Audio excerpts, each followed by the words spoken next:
Hi hello എല്ലാ കൂട്ടുകാർക്കും നമസ്കാരം. സീരിയൽ മാന്യ വെറൈറ്റി സ്റ്റോറീസിന്റെ ഏറ്റവും പുതിയൊരു വീഡിയോയിലേക്ക് എല്ലാവർക്കും സ്വാഗതം. നമുക്ക് സാന്ത്വനത്തിന്റെ നാളത്തെ വിശേഷത്തിലേക്ക് പോയാലോ?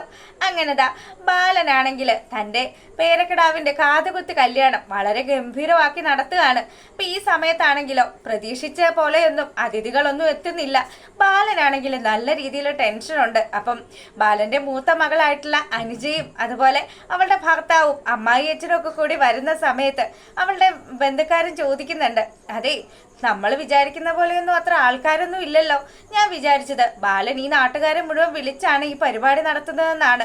പക്ഷെ ഇവിടെ പ്രതീക്ഷിക്കുന്നത് പോലെയൊന്നും അല്ലല്ലോ കാര്യങ്ങളെന്ന് പറയുമ്പോഴാണ് അവിടെ നിന്ന് ഒരാൾ പറയുക, അതെ ഗോമതിയുടെ ആങ്ങളെ ഉണ്ടല്ലോ അനന്തന്റെ 50ാം ജന്മദിനമാണ്. അപ്പം അവരത് ഗംഭീരമായിട്ട് അവരുടെ തറവാട്ടിൽ വെച്ച് ആഘോഷിക്കുകയാണ് എന്നും കൂടി പറഞ്ഞു. ഇനിയിപ്പോ എന്ത് ചെയ്യും? അവിടെ അങ്ങനെ ഒരു പരിപാടി നടക്കുമ്പോഴത്തേക്കിനും ഉറപ്പായിട്ടും ബാലനാണെങ്കിൽ അനാഥനാണ്. അതുകൊണ്ട് തന്നെ ഗോമതിയുടെ സ്വന്തക്കാർ മാത്രമാണ് ബാലന് നിലവിലുള്ളത്. അപ്പം അവിടെ അത്രയും വലിയൊരു ഫംഗ്ഷൻ നടക്കുമ്പം ഇവിടെ ഈ കാതുകുത്ത് കല്യാണത്തിന് ആരെങ്കിലും വരുമോ എന്നുള്ള രീതിയിൽ ഇവർ തങ്ങളിൽ സംസാരിച്ചു കൊണ്ട് നിൽക്കുമ്പം ഇതൊക്കെ നമ്മുടെ ബാലൻ കേട്ടു. ബാലന് പ്രതീക്ഷയുണ്ട്, താൻ വിളിച്ച ആൾക്കാരൊക്കെ തന്നോടുള്ള സ്നേഹത്തിന്റെ പുറത്ത് ഉറപ്പായിട്ടും ഈ വീട്ടിലേക്ക് വരുമെന്നൊക്കെ വിചാരിച്ച് ഇങ്ങനെ നിൽക്കുകയാണ്. അങ്ങനെ അവര് തിരുമേനിയാണ് കുഞ്ഞിന്റെ കാതുകുത്ത് ചടങ്ങിന്റെ പരിപാടി നടത്തണം. അപ്പൊ ഇതിനൊക്കെ ഒരു സമയവും കാലമൊക്കെ ഉണ്ടല്ലോ. അത് നടത്താൻ വേണ്ടിയിട്ട് ബാലനെയും അതുപോലെ തന്നെ ഗോമതിയെയും ഒക്കെ വിളിക്കുകയാണ്. അപ്പം ഇവര് വരുന്ന സമയത്താണെങ്കിലോ ആ ഓഡിറ്റോറിയം നിറയെ കസേരകളൊക്കെ നിരത്തിയിട്ടിരിക്കുകയാണ്. പക്ഷേ വിരലിൽ എണ്ണാവുന്ന ആൾക്കാർ മാത്രമേ അവിടെ വന്നു ചേർന്നിട്ടുള്ളൂ. അതുകൊണ്ട് തന്നെ ബാലന് മനസ്സുകൊണ്ട് ഭയങ്കര സങ്കടമായി. ഇനിയിപ്പൊ എന്ത് ചെയ്യും ഗോമതി? ഇത് നിന്റെ ആങ്ങളമാര് മനഃപൂർവ്വം എനിക്കിട്ട് വെച്ച പണിയാണ്. അത് ശരി തന്നെയാണ് ഏട്ടാ, എനിക്കറിയാം. എൻ്റെ അനന്തേട്ടന്റെ ബർത്ത്ഡേ എന്ന് പറഞ്ഞാൽ അടുത്ത മാസം 21-ാം തീയതിയാണ്.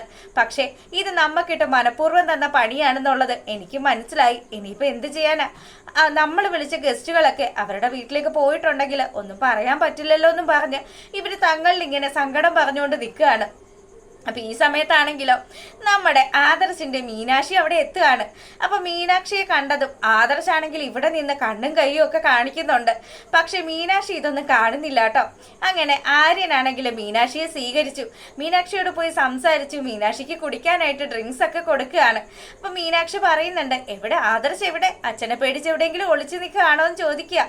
ഇത് കേട്ടതും ആര്യം പറയുന്നുണ്ട്, എന്റെ പൊന്നു ചേച്ചി ഒന്നും പറയണ്ട. ഇന്നലെ ചേച്ചിക്ക് ഒരു ഗിഫ്റ്റ് വാങ്ങിച്ചു തന്ന കഥ അത് ഇവിടെ മുഴുവനും ഫ്ലാഷ് ആയിട്ടുണ്ട്. എന്തായാലും ഇനി അച്ഛന്റെ കണ്ണി പെടണ്ട കേട്ടോ.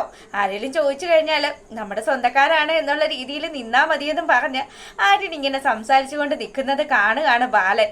അപ്പൊ ബാലന് പിടികിട്ടി, ഇവൻ എന്താ ഈ ഒരു പെണ്ണുമായിട്ട് എന്തോ ഒരു ഇടപാട് എന്നുള്ള രീതിയിൽ ഇവൾ ആ ബസ് സ്റ്റോപ്പിൽ കണ്ടതാണല്ലോ എന്നുള്ള കാര്യമൊക്കെ ബാലൻ ഇങ്ങനെ ചിന്തിക്കുക. അപ്പോഴും ബാലന്റെ മനസ്സിൽ മറ്റൊരു ചിന്തയുണ്ട്. താൻ ക്ഷണിച്ചു വിളിച്ച് ഇത്രയും കഷ്ടപ്പെട്ട അനൗൺസ്മെന്റ് വരെ ചെയ്തിട്ടും ഒരു മനുഷ്യൻ പോലും ഇങ്ങോട്ട് തിരിഞ്ഞു കയറിയില്ലല്ലോ. അപ്പം അതിന്റെ സങ്കടത്തില് ബാലൻ ഇങ്ങനെ നിൽക്കുകയാണ്. ഈ സമയത്താണെങ്കിൽ നമ്മളെ കാണിക്കുന്നത് നമ്മുടെ കണിമംഗലം തറവാടാണ്. അപ്പൊ കണിമംഗലം തറവാട്ടില് വഴിയെ പോകുന്ന, അതായത് നമ്മുടെ ബാലന്റെ ഫംഗ്ഷൻ അറ്റൻഡ് ചെയ്യാൻ പോകുന്ന ആൾക്കാരെ കൂടി അനന്തന് ബർത്ത്ഡേ ഫംഗ്ഷൻ വേദിയിലേക്ക് അവരെല്ലാരും കൂടി ക്ഷണിച്ചുകൊണ്ട് പോവുകയാണല്ലോ. ശരിക്കും പറഞ്ഞാല് ഈ ആൾക്കാരെ ചാക്കിട്ട് പിടിക്കുന്ന പരിപാടി. അങ്ങനെ എല്ലാവർക്കും വേണ്ടുന്ന സാധനങ്ങൾ അവിടെ നോൺ വെജ് ഫുഡാണ് അറേഞ്ച് ചെയ്തിരിക്കുന്നത്. മദ്യമാണെങ്കിലും മദ്യത്തിന് മദ്യം, അതും കൂടിയ മദ്യം, ഇതുമൊക്കെ ഓഫർ ചെയ്ത് എല്ലാ ആൾക്കാരെയും അവരങ്ങോട്ട് അടുപ്പിക്കുകയാണ്. ഈ സമയത്ത് നമ്മുടെ മുത്തശ്ശിയായിട്ടുള്ള ഇന്ദിരാമ്മയ്ക്ക് വലിയ സങ്കടമൊക്കെ ആയി. എൻ്റെ കുഞ്ഞിന്റെ കാതുകുത്ത് ചടങ്ങാണല്ലോ അപ്പുറം നടക്കുന്നത്. മനഃപൂർവ്വമാണ് അച്യുതനും അതുപോലെ തന്നെ അനന്തനും കൂടി ഇങ്ങനൊരു പണി ഒപ്പിച്ചത്. ഇനിയിപ്പോ എന്ത് ചെയ്യും? എൻ്റെ ഗോമതിക്കും ബാലനും ഒക്കെ വലിയ വിഷമമായി കാണും. എന്താ ഇപ്പൊ ചെയ്യാൻ പറ്റുക എന്നും പറഞ്ഞ് ആ മുത്തശ്ശി ഇങ്ങനെ സങ്കടം പറയുമ്പോഴത്തേക്കിനും 2 ചേട്ടത്തിമാരും കൂടി വന്നു. അവര് രണ്ടുപേരും പറയുന്നുണ്ട്, എൻ്റെ അമ്മ ഇവിടെ ഇരുന്ന് സങ്കടപ്പെട്ടിട്ട് വല്ല കാര്യമുണ്ടോ? ഇനിയിപ്പം ഇവര് ചേട്ടന്മാര് തീരുമാനിക്കുന്ന കാര്യങ്ങൾ മാത്രമേ നടക്കുകയുള്ളൂ. അതും പോരാഞ്ഞിട്ട് വാശിയും വൈരാഗ്യവും ഒക്കെ അടുത്ത തലമുറയിലേക്ക് കൂടി പകർന്നു വെച്ചിട്ടാ ഇവര് നിൽക്കുന്നത്. അപ്പൊ അത് ശരി തന്നെയാ. ശരിക്കും പറഞ്ഞാല് മിത്രയും അതുപോലെ തന്നെ മിത്രയുടെ ചേട്ടൻ പുള്ളിയൊക്കെ ഇതിനു വേണ്ടി നല്ല രീതിയിൽ തന്നെ കഷ്ടപ്പെടുന്നുണ്ട്. അവർക്കും ഈ പറഞ്ഞതുപോലെ നമ്മുടെ ദേവമംഗലത്തെ ബാലന്റെയും മക്കളെയൊന്നും തീരെ ഇഷ്ടമല്ല.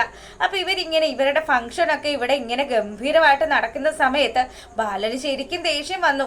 ഒരുവിധം കുഞ്ഞിന്റെ ചടങ്ങുകളൊക്കെ കഴിച്ചതിന് ശേഷം ബാലൻ ഉണ്ടാക്കിയ ഫുഡ് അത് കഴിക്കാനായിട്ട് അവിടെ ആരും തന്നെ ഇല്ല. അപ്പം ശരിക്കും മനസ്സ് വിഷമിച്ച് ബാലനാണെങ്കിലോ അവിടെ അടുക്കി വെച്ചിരിക്കുന്ന പാത്രങ്ങളൊക്കെ തട്ടി തെറിപ്പിക്കുകയാണ്. ശരിക്കും പറഞ്ഞാല് പുള്ളിക്കാരൻ ഒരു ഇച്ചിരി ദേഷ്യം കൂടിയ കൂട്ടത്തിലാണല്ലോ. അതിന്റെ ആ ഒരു ദേഷ്യമൊക്കെ തീർക്കുമ്പം നമ്മുടെ ആര്യനാണെങ്കിൽ പറയുന്നുണ്ട്, അച്ഛ എന്തിനാ ഇങ്ങനെ ദേഷ്യം കാണിക്കുന്നത്? അതുപോലെ ഗോമതിയും തടയാൻ ശ്രമിക്കുകയാണ്. അപ്പം ഗോമതിയോടും അതുപോലെ തന്നെ ആര്യനോടും ഒക്കെ ദേഷ്യപ്പെടുകയാണ് ബാലൻ. തന്റെ ദേഷ്യം തീർക്കാനായിട്ട് ശരിക്കും പറഞ്ഞാല് ആര്യനെ വെച്ച് തന്നെയാണ് ബാലൻ ആ ദേഷ്യമൊക്കെ തീർത്ത് തന്നെ ഇങ്ങനെ സംസാരിച്ച് തീർക്കുന്നത്. പിന്നീടാണെങ്കിലോ എങ്ങനെയും അവന്റെ ഫംഗ്ഷൻ കലങ്ങിയല്ലോ, നമുക്ക് അത് തന്നെയാണ് വേണ്ടത്. നമ്മൾ ചിന്തിച്ചതുപോലെ തന്നെ കാര്യങ്ങളൊക്കെ നടന്നല്ലോ. ഏട്ടന്റെ പിറന്നാൾ അടുത്ത മാസമാണെങ്കിലും ഈ മാസത്തേക്ക് മാറ്റി നല്ല സൂപ്പർ ആയിട്ടുള്ള ഒരു പിറന്നാൾ ആഘോഷം ഞങ്ങൾ എല്ലാവരും കൂടി നടത്തി തന്നില്ലേ? ദേ ബാലനാണെങ്കിൽ നമ്മുടെ ഈ നാട്ടുകാരുടെ മുന്നിലൊക്കെ നാണം കെട്ട് നിൽക്കുകയാണ്. ഇതിൽ പരം ഒരു സന്തോഷം നമുക്ക് ലഭിക്കാനുണ്ടോ? നമ്മൾ കണിമംഗലംകാര് എത്രമാത്രം പ്രതാപികളാണ് എന്നുള്ള കാര്യം ഇപ്പം ബാലനും കുടുംബത്തിനും മനസ്സിലായി കാണും. നമ്മുടെ പെങ്ങൾ സഹിതം ഇതൊക്കെ ചിന്തിക്കണം. നമ്മളെ എത്രമാത്രം സ്നേഹിച്ചാണ് അവളെ നമ്മുടെ കൂടെ നിർത്തിയത്. അതൊന്നും ചിന്തിക്കാതെ നമ്മളെ ഉപേക്ഷിച്ച് ഇറങ്ങിപ്പോയ അവൾക്ക് ഇതിലും വലിയൊരു തിരിച്ചടി കിട്ടാനില്ല എന്നുള്ള രീതിയിൽ അച്യുതനും അനന്തനും മക്കളും ഒക്കെ കൂടെ ഇങ്ങനെ സംസാരിച്ചുകൊണ്ട് നിൽക്കുമ്പം ഇന്ദിരാമ്മയാണെങ്കിലോ അപ്പുറത്ത് വലിയ സങ്കടപ്പെട്ട് നിൽക്കുകയാണ്. എന്ത് ചെയ്യാനാ, തന്റെ സ്വന്തം മക്കള് സ്വന്തം ചോരകള് തമ്മി തല്ലുന്ന ഒരു കാഴ്ച അത് കാണുന്ന ആ അമ്മയുടെ സങ്കടമൊക്കെ കാണിച്ചുകൊണ്ടാണ് നാളത്തെ നമ്മുടെ സാന്ത്വനത്തിന്റെ വിശേഷം വരിക. അപ്പം എല്ലാവരും സപ്പോർട്ട് ചെയ്യുക. എല്ലാവർക്കും ഇഷ്ടപ്പെടുവാണെങ്കിൽ ലൈക്ക് ചെയ്യുക, കമന്റ് ചെയ്യുക. അപ്പം താങ്ക്